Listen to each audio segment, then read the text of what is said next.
আসসালামু আলাইকুম, সবাইকে ওয়েলকাম জানাচ্ছি।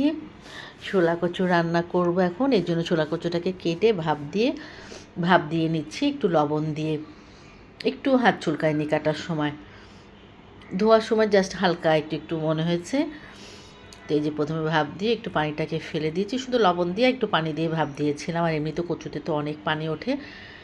এটা রান্না করতে গেলে একটু তেলটা বেশি দিতে হয়, তবে খেতে ভালো হয়।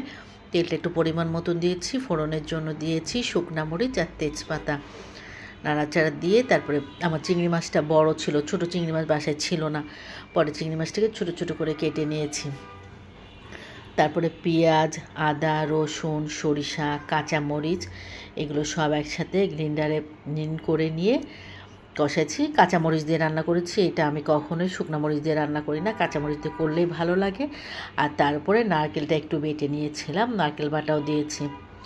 দিয়ে মশলা যখন তেল উঠে গেছে তখন এই ভাপ দেওয়া শোলা কচুটা দিয়ে দিয়েছি।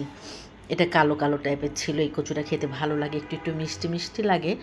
আর একটু তো চিনি দিতে হয়, আমি এতে একটু চিনিও দিয়েছি। এখন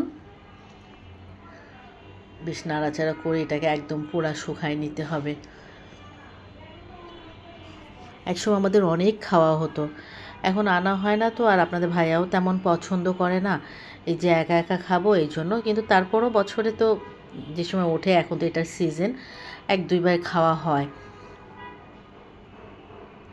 বেশ তেল উঠে যাচ্ছে, বেশ একটু এই খুন্তিটা দিয়ে একটু এরকম ব্যথা ব্যথা করে নিলে বেশ ভালো লাগে। এই যে পুরো ড্রাই হয়ে গেছে।